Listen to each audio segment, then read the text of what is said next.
So I've been teasing the establishment Republicans with this. So Cory McGarr, and I have other people in here as well, has an announcement to make about his political future. Go ahead, Cory. So before I go into the actual announcement, I want to give you a little bit of the background. So the why for me is always very important. Yes. So a couple of months ago, shortly after I had announced, I had a couple of people that I trust, people who are non-establishment, people you and I both know and trust, and they reached out to me and asked if I would consider running in the open house race in District 11. Okay. And their reasoning for it was they wanted to see a consolidation of strong conservative candidates in the House. Okay. And I thought about it, and I gave them a pretty clear answer. No, I wasn't interested in doing that. And my main reasoning for that was I was not going to reward Vince with another unopposed election. Yep. Yeah, Vince. I was not going to give him, after all the time of not fighting for us, I was not going to hand him over that. I was going to make him fight for his reelection. So fast forward a little bit, and the new maps for the legislative districts came out, and they included a large swath of the eastern side of Tucson. And so I reached out to one of the candidates that was running in District 10, Rachel Jones. She's here today. Don't give everything away. Not yet.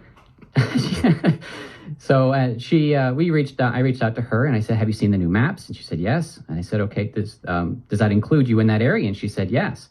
I said, "Okay, now are you planning on running in what will now be District 17? And she said, "Yeah, that's what I'm still planning on doing." I said, "Okay, if that's the case, then obviously, we're very like-minded. We agree on virtually everything. We're both people that are obstinate and fight over the things that we care about. Would you like to, run as a team?" And she said, "Yes." I said, "Okay, thanks. Great." That same day, I got a call from a state Senate candidate saying, "Have you seen the maps?" Again, yes. I definitely would like to run in District 17, but I'm not going to run against another conservative. We're not going to split the vote and more or less hand over the election to Vince. I said, "Well, I've been asked multiple times by a lot of people that I trust to run in the House, and if you're interested in running in the state Senate in that area, I will absolutely withdraw from that race so that you can run there." So I'm more or less announcing that I'm going to, as of today, I'm going to withdraw from the LD 11, soon to be 17 state Senate race, and I'm going to be filing today for the state House race. I'm also going to be announcing that... Because there's an empty seat there too, right? Those seats were filled by Brett Roberts, who quit. He's quitting Brett. And then you have Mark Fincham. Yep. So he's termed out. That's why he's running for Secretary of State. Correct. And so I'm announcing that and running for the state House, I'm going to be joining up with two authentic, real conservative fighters that when you're looking for a team that's going to really represent your values and in a way that you wish people would fight for them, I'm announcing that we're going to be running as a team. Both myself and Rachel Jones will be running in the state House together. And I'd like to announce the state Senate candidate, Justine Wadsack. There you go. Hey there, everybody. All right, there you have it. So now that, and by the way, now that this is all there, are these the redistricting? Is it basically 99.9% done? Yes. So there are some changes that still can happen. They still have some meetings and listening sessions, but from what I understand, they're all but final. Okay. So there could be some changes here and there, but it won't affect what we're planning on. And are you okay with these changes? In specifically District 17, it turns into a pretty red district, less competitive, which is always good in our mind. If you want to get a conservative elected, you want to get them in the least competitive things so they can go and fight for things. And the always problem is people always try to think about how it's going to affect their reelection terms. If we're in the brightest red, we will fight nonstop and not even think about that. So it's actually kind of great. Because I've gotten emails from people that saying, "Oh, this is terrible. Southern Arizona's screwed, blah, blah, blah." I don't always trust the people that are sending me these emails, and everybody always has an angle at the same time. So some people complain about it, some people think it's okay, and we go from there. Well, in Pima County, we had one district that was red. So if we have potentially for two, then There you I go. would consider That's that a win, right? So this is a big deal. And one of the reasons that you wanted to also run for the House, because now you have all the bases covered, right? We have conservative fighters Across taking the on board. rhinos. But you also heard that Chris King, right? The guy that used to run LD10, whatever it's going to be now, the rhino that's on the Vail School Board, he is as fake and as fraudulent as they come.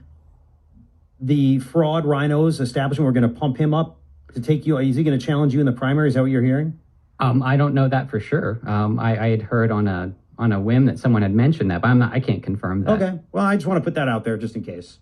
We have no room for frauds. So we have that. So this is a big deal. So Corry is going to run for State House. And I know you really wanted to take on Vince. Absolutely. But this does make more sense because you have Justine, who is a fighter, who can do this, and we'll get to that. And there's empty seats, and I mean, and your district is, you don't want to take on each other in that aspect. So this is a good thing.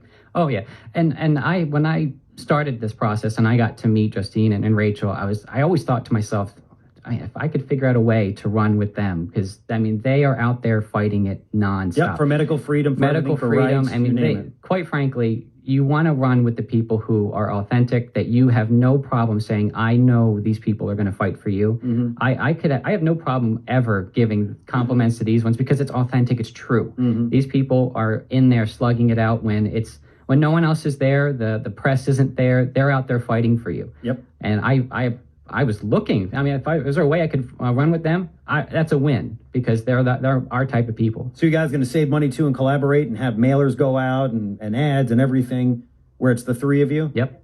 All right. So that's going to happen there.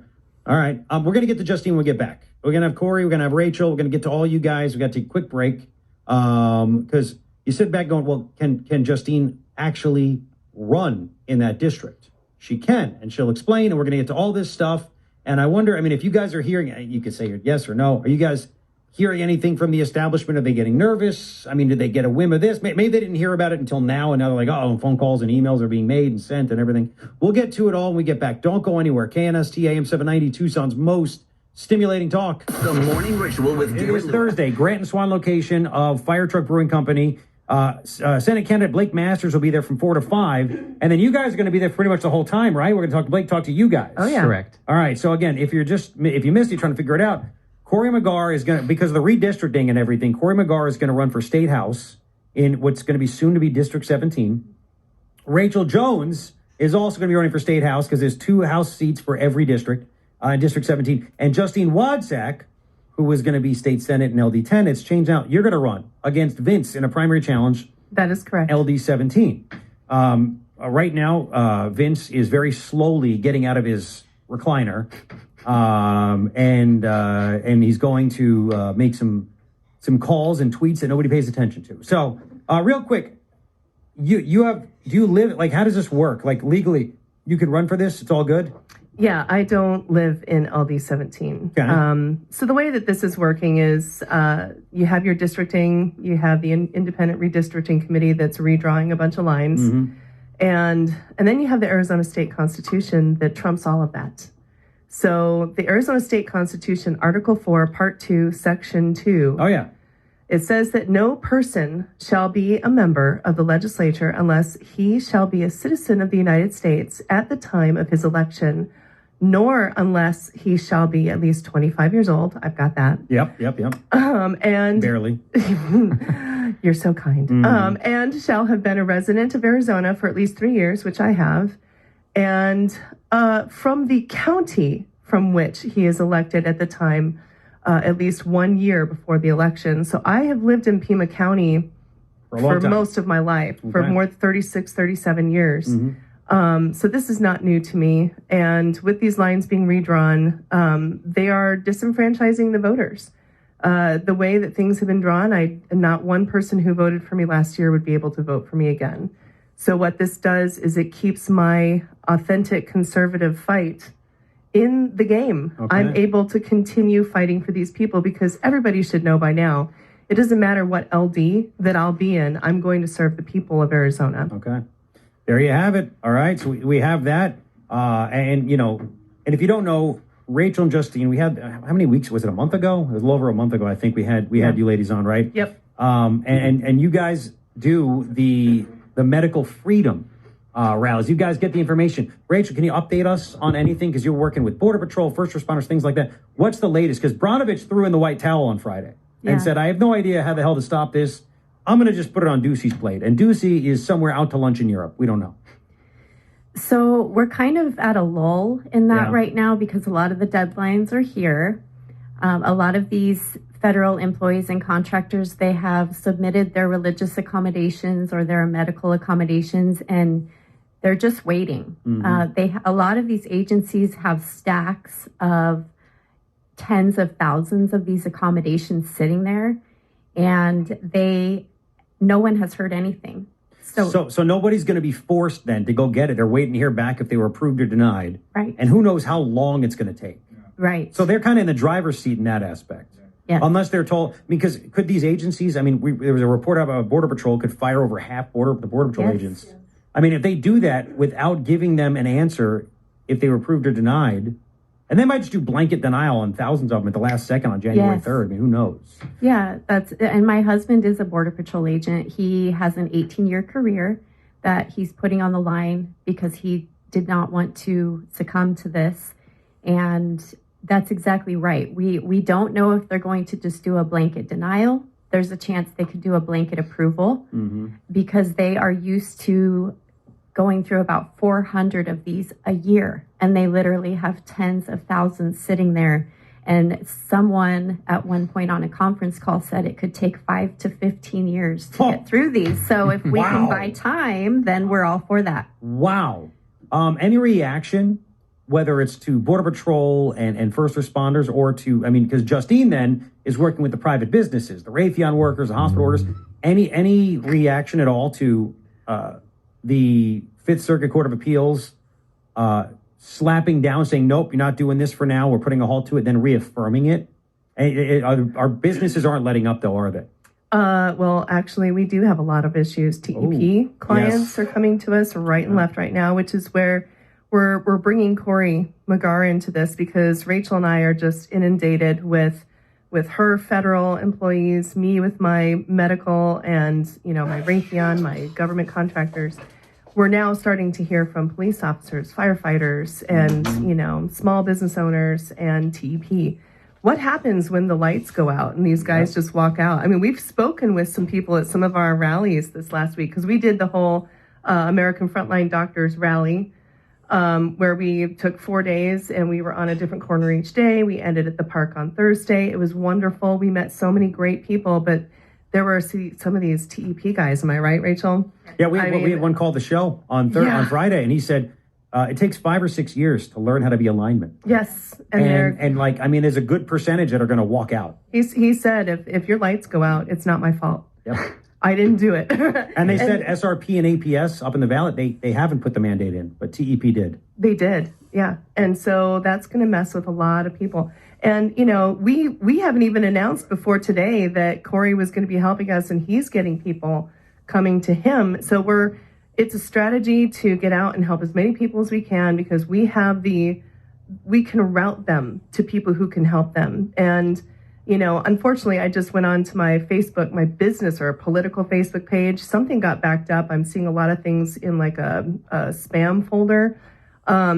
But the best way to reach me is through text message. And that's the quick way where I'm able to get, okay, here, you need to call this person. You're going to have to get a second number. I'm probably going to have to get a second number. But, but the bottom line is the three of us we've been dividing and conquering. Yeah. We are trying to reach and help as many people as we can as the front line. We're here on the radio. Everyone hears, okay, if I've got a problem, I'm going to go call them. We route you guys, and then they're helped. We've helped.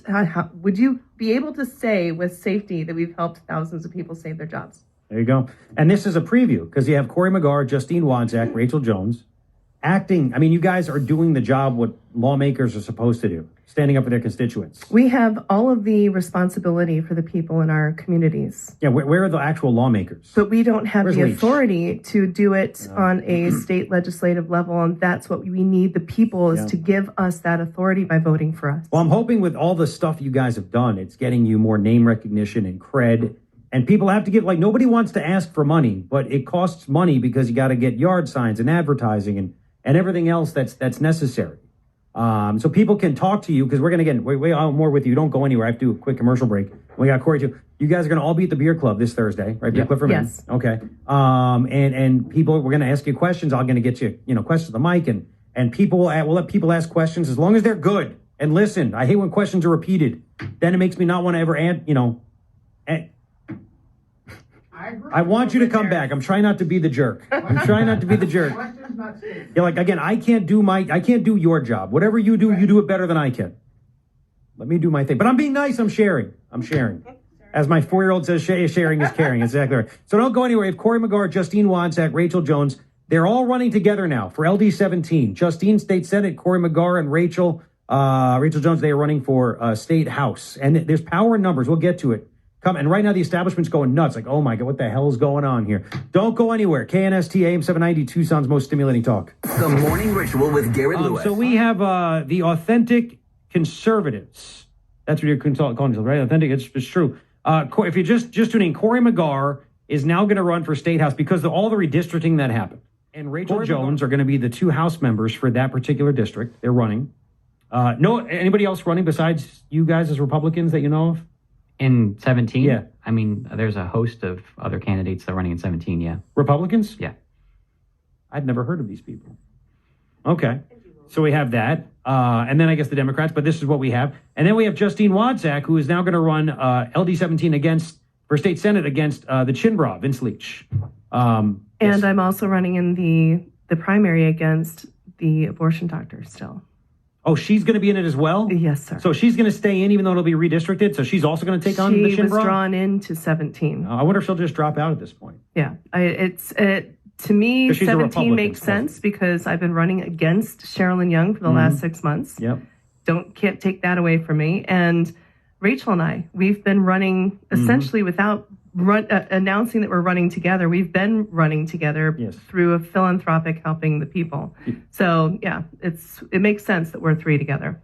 It's like you're a legalized, normal version of Thelma and Louise. Yes. Right? I like that. Are you sure? Because they're kind of nuts and drove off a cliff. But like I said, normalized. If you don't think running for office makes you feel like exactly, you're driving off a cliff, yeah. Exactly. Never a dull moment. So here's the situation. And I know Cory, we've got Cory McGarr in here again, who's going to run for State House now. Voter integrity. Like, again, Leahy just said, I'm not going to run again. The polls show the biggest lead for Republicans for generic congressional, basically saying, who are you going to vote for, Republican or Democrat? 51-41 for registered voters, Washington Post poll. Biggest lead Republicans have ever had in 40 years in that. Yeah. Like Biden's approval rating, hang on, I got it written down in my prep right here. I think I saw it as low as 36 at one point. Yeah, well, and this that was a different poll. This is another lefty poll that actually has it even worse, where Democrats dropped 14 points in support for him since June. He only has 41% approval, down 11 points in this Washington Post poll since the spring. So it's not good for the Democrats. But the question is, and my wife always says, that's fine, but I don't even know if we can, the Democrats can try to steal everything. So that's the big thing. I have a major point that I want to make sure, because everybody brings that up to me. There's like, well, if it's great that you're for all these different things, but if they don't fix it, you'll never get elected, or they'll take over the House and the Senate or whatever. Remember, we just had an election in a blue state that has cheating everywhere in Virginia. Mm-hmm. They were able to outvote the cheat. Yep. And we have to remember that it's still possible. You can overwhelm the system. Some people have asked me, so how do you think you're going to win? I think I plan on winning by so much that they couldn't steal it. Yep. It's very possible. They're not going to have 1 million extra ballots for, to swing the election. They can't prepare for every possibility. So we can still win this. And I'd say if you don't vote, I guarantee you we will lose. One way or another, we're going to lose if you don't vote. So we can win it. We can overwhelm the system and just blow them out of the water. And that's what I tell my wife, who's a pessimist, and I'm an optimist. And I tell everybody, I'm like, they had to pull out every stop possible in 2020. And they supposedly won Arizona by 10,457 votes. Yep. They had everything. The extra ballots added in, yep. The Sharpie situation, who people are texting and emailing me, got to audit Pima County. Before we audit Pima County, let's find out what the hell's going to happen to the cheating that took place in Maricopa County first. Like that's That's the first thing right there. So, all right. So, and since you're all, go ahead. I was going to say, I'm fine with auditing Pima County, but it's not going to uncover something we didn't know. Exactly. We know that they cheated in Maricopa. We know they cheated in Pima. We just need to fix it now. And so after we got the results that came in, the push from all of our elected leaders should have been, here are the plans in order to get this done. 1 day, 1 ballot, no machines, all the stuff that we all know and care about, that should have been proposed. We don't need to audit. Look, go ahead, audit Pima, but it doesn't change anything for me. Exactly.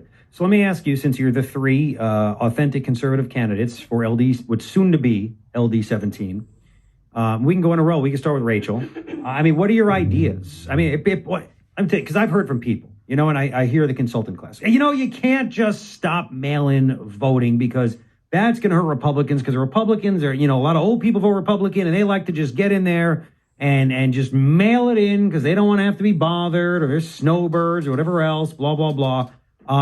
Personally, I think people are so motivated, if they could show up to vote every day, they would, but that's just me. But I mean, so what's your answer to that? And what kind of legislation would you introduce or support? What are your ideas to clean up the elections? We'll go to all 3 of you. We'll start with Rachel. Well, the mail-in is where they're able to commit the most fraud. I mean, that has to go. It has to be, we have to have voter ID. We have to have citizens voting. Mm-hmm. We have to clean that up. We have to have paper ballots and no machines. It has to be 1 day. The 3 of us believe there needs to be a holiday so that people aren't trying to, don't have to pull teeth to leave their place of employment to go vote. You have 2 hours federally. That's the law, right? You have 2 hours on election day to go do it. Yeah, but I think that there needs to be no excuses for people to get out there and vote.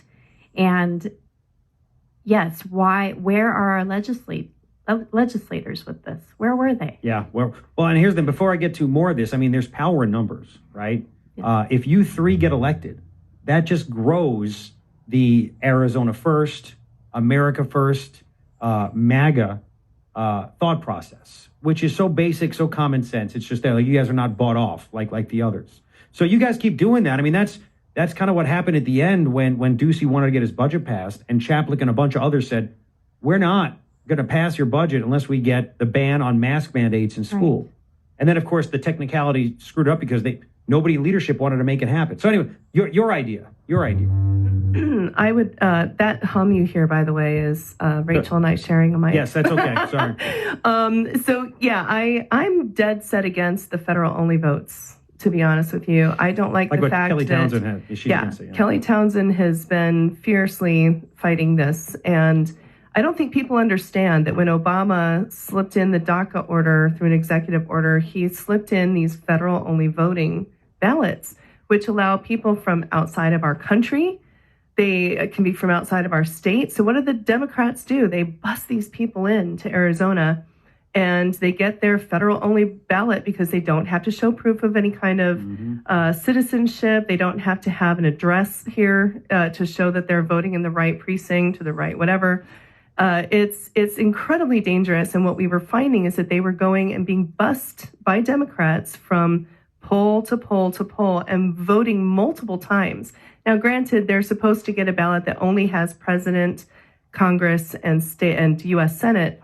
But we had proof that people were actually getting the full ballot with the state legislators on there. So it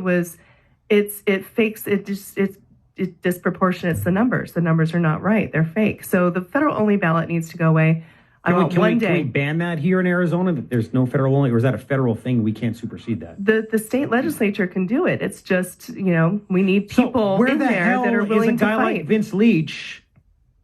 I would like to know where Vince Leach was when we were trying to get a petition signed for an emergency session back in 2020. Mm-hmm. He didn't sign that petition. No. We had Mark Fincham, I believe, signed it.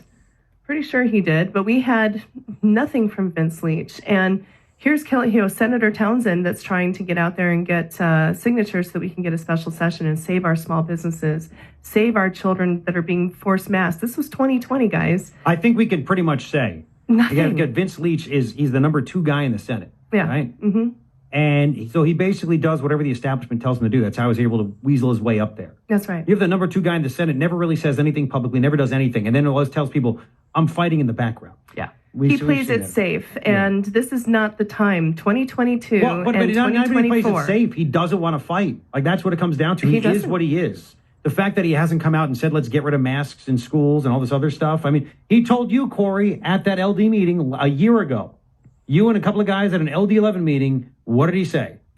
Wear the damn mask. Because you guys were complaining about it. Wear the damn mask. Vince Leach said He this. said, "Wear the damn mask." He said, what he said, listen, guys. Yeah, we were complaining about it, and he just that was the quote. He walked Look, up to you, guys, talk just- about it. I'm talk sorry, about it. my mouth is dropped That's open. okay. That's all right. So, and more people need to know this. So you were just talking with a few guys at the LD11 meeting. A buddy of mine that we used to always go to the meetings together. Actually, he's going to be in District 17, so he's excited. We were just conversating and we're complaining about the mask. It was when the mask was really a big thing, and he's just, he had his mask down by his chin, and it's like, look, guys, just wear the damn mask. That was the end result of it. There was no conversation after. I was like, oh, okay. And if that was over a year ago, look how the government and our failed legislature has absolutely failed us through this slippery sloping. Yep. And the American people have been slippery sloped into fascism and communism, and they're part of the problem. Yep. This is where when the idea came around about the three of us creating a slate, it was exciting to me because we all are fighting. All three of us are fighting. We've been fighting against the establishment for years. We're done. I think the American people are done. Look at the elections that have taken place nationwide. They want people that are going to fight for them in the legislature. Yep. They're tired of having these complicit, these do nothing, sit back, follow the special interest money, Vince do what Leach. they're told. That's exactly who you're talking And about. that's Vince Leach. And I think that's where all three of us know that we have to flip 17 so that it is truly conservative, because it is, they're drawing it so that it can be a conservative district. So make it conservative. Don't stop halfway. Don't reelect the establishment rhinos. Get the conservatives in there and let's see how things change. Give us a chance. And so just to wrap up, again, Justine Wadsack, Rachel Jones, Cory McGarr, Authentic Conservatives are going to be in the, what's to be the new LD17 on KNST in the studio. Really quick, Cory, you're redoing your website. Yeah. And by the way, you've had a phenomenal fundraising run. Yes. It's been about like a month and a half or so. Yeah. Just over 2. And I think all of a sudden Vince Leach started putting out different things in the media and everything because they got scared of this happening because you raised a crap ton of money. So, if you've seen that Vince has gotten much more active. And shortly before he suddenly started getting out there and saying how he was fighting and getting involved, I had released fundraising numbers, and we were just short of $50,000. Which is huge. Which is huge in a state Senate race. I'm again, you're always in a position of asking for money, but if you really want to send a message to someone like Vince, I mean, just releasing the fact that there's a legitimate candidate running against him, all of a sudden he got involved in things he's never gotten involved in. You want to send a message? I hate to say it, but we need the funding to be able to go out and say, we're going to take these people on. They don't take you seriously if you can't fundraise. So if you can send, like I know you got thousands and thousands of listeners. If 1,000 people send in $100, you know how much of a difference that makes. I mean, $100 is, a night at a nice restaurant type of thing. That makes a huge difference if you're able to put in something like that. Yep.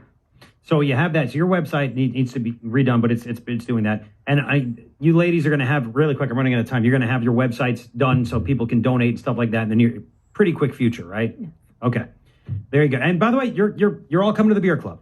Correct. So people want to talk to you, everything this Thursday. You'll be there the whole time. We're going to have Blake Masters there as well. It's going to be a great time this Thursday at the Beer Club for Men. We also have a meet and greet tomorrow evening from 5 p.m. to 7 p.m. It's at BZ's Pizza and Italian Kitchen, 7856 East Wrightstown Road. The owner, Mike, is a wonderful, awesome guy. And we will be there. We want you to ask us the difficult questions because we want to show you that we truly are here to fight for you, to be here for the people. And we got to get these frauds out. There are so many frauds within the GOP. And to me, they are so much worse than the Democrats because they are pretending to be the good guys. They are pretending to be the authentic conservatives, and they're not. So as Cory said, we need your support. We do need to raise these funds. We want to scare them. I believe we've done a pretty good job this morning already, but we want to keep that going. And we are so excited about this, but we need the people to get behind us right now so we can take on the establishment. All right, well, get those websites going so people can donate. That's a big deal. And thank you guys, and Corey's is up. Thank you, guys and girls for coming down this morning and then just running and doing the work. Can I say one more thing? Yes.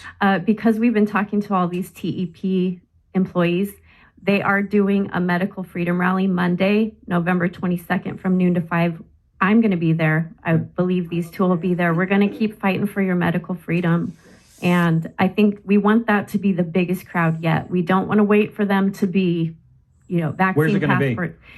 In front of the Pima County building at 130 West Congress Street. Okay. We want to have a big showing. Let's get involved, Tucson. All right. We'll have more of this at the beer club on Thursday. Yes. What other websites? You guys have websites? Go real quick. Okay. So mine is www.jones4arizona.com. Okay. And Justine? I'm Wadsack for Arizona.com. You can do 4FOR or the number 4, either one. WADSACK. Yep, and you'll be able to donate to both of our campaigns by the end of day today. Beautiful. McGarr for Arizona. We kept this very different, apparently. Yeah, apparently we're on the same rant. Shocking for Arizona. All right, guys, thank you very much. Congratulations on the big changes in running, and thank you. You got it, and we'll see you on Thursday at the beer club. You got it. We'll continue on KNST.